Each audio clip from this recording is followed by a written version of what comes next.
In this second part of quadratic algebra factorizing patterns, we're looking at another rule that we can use, which is the perfect squares rule. It says that if I've got a squared plus 2ab plus b squared, I can change that into a plus b squared in brackets.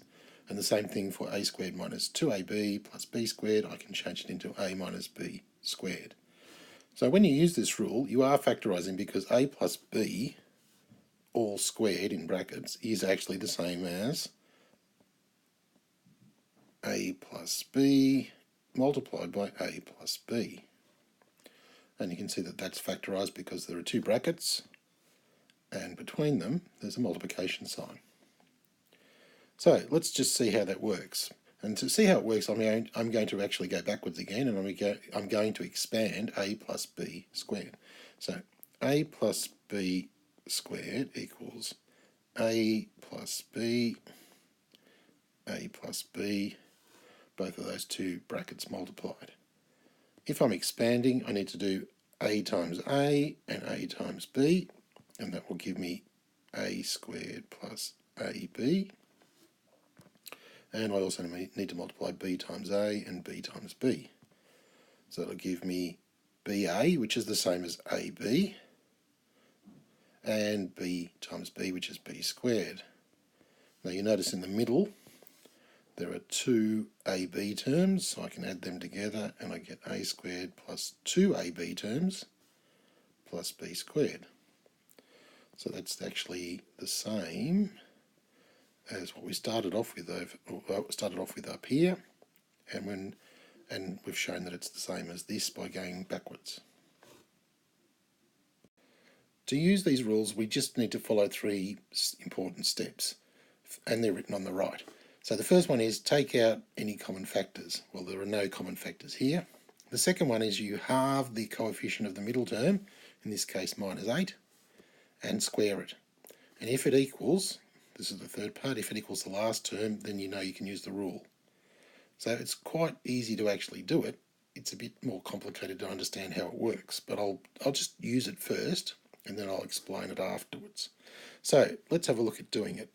So I just take the middle term, which is the minus 8x, and I take its coefficient, minus 8, and I do minus 8 and I divide it by 2 and I get minus 4. That means that b would be 4 if it's okay to use the rule. Now we need to check to see if it's okay, and we check it by squaring minus 4. So minus 4 squared equals 16. Now because I ended up with this answer here when I halved the coefficient and squared it, half minus 8 I get minus 4, square minus 4 I get 16. Because that's worked, that means I can then use this rule here to actually factorize. And the answer will be a turns out to be just x still, and the b is the 4. In this case it'll be minus 4. So x minus 4 squared is the factorized version of x squared minus 8x plus 16. So let's see why that works by doing those things.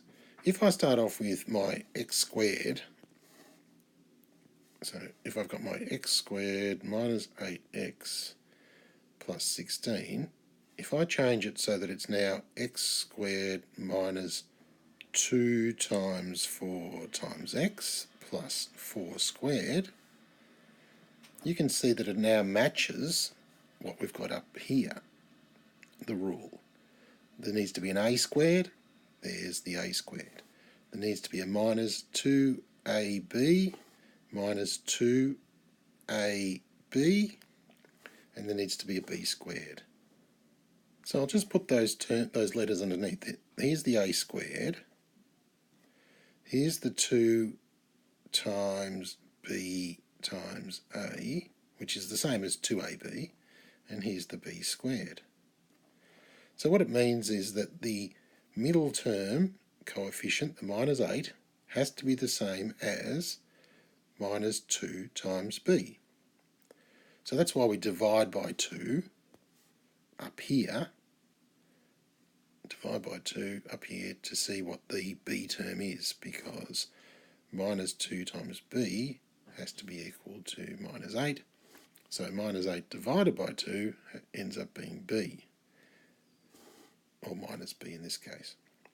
And over here, the b squared would be the same as the last term. So that's why we check it, to make sure it works as well for the third part, that minus 4 squared actually makes 16.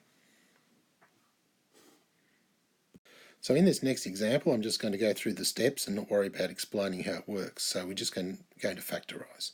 So we're going to take out common factors, halve the middle term and square it, and if it equals the last term, then we can use the rule. So let's start off with the first part. If I look at that, there's a common factor in there, and that's 6. So I can take 6 out as a common factor and end up with a big bracket with what's left. So there'll be an x squared, because 6 times x squared makes 6x squared. And if I take 6 out of 48, I get 8. So there's a minus 8x. And if I take 6 out of 96, I get 16.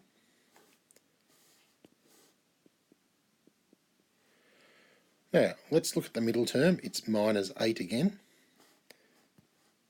So I'm going to go through those same rules. I'm going to halve it. So this is not part of the answer. This is just me checking it out. So minus 8 divided by 2 equals minus 4. Now let's see if I square minus 4. So minus 4 squared equals 16. So you can see that minus 4 is the answer, or 4 is the answer I can use for b, and I can use this second rule here, because minus 4 squared is 16, which is what I've got here. So I'm only looking at what's inside this bracket now, because I've taken 6 out as a common factor. It's out of the way. I just need to look at these three. Halve the middle term's coefficient, I get minus 4, square it, I get 16, so I know I can use the rule. So that means that the answer is going to be 6 bracket x minus 4 squared. So I'm just taking this minus 4 here and putting it here. And I know it works because I checked to see that it was 16. In this last example, I'm going to see if I can match what I've got over here on the left and turn it into something that looks like one of these two perfect square rules. Now they're all plus, so obviously I'm going to look at the first one. To see if I can match it, what I need to do is have something squared in the first term, an a squared.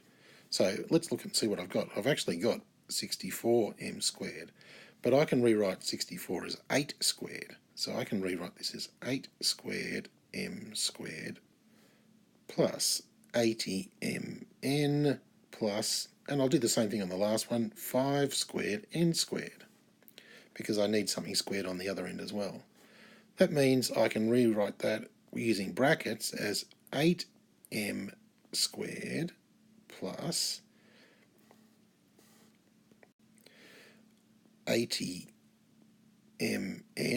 plus 5n squared.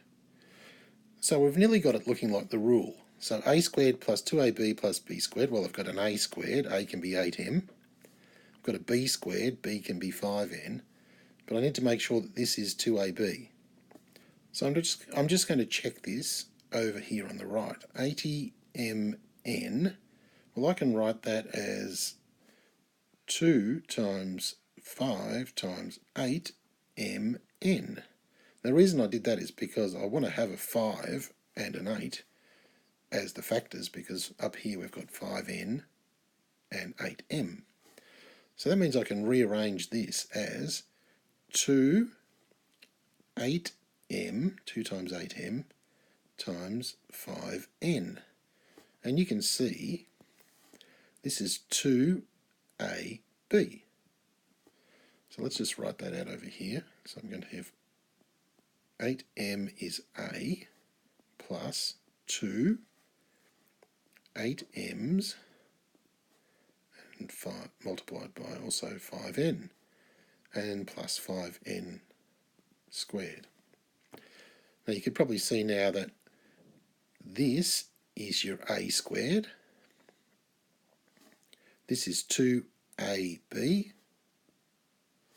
and this is b squared. So that means the answer is going to be a plus b squared, which is 8m plus 5n squared. And so this last expression here is the factorized version of this expression at the top.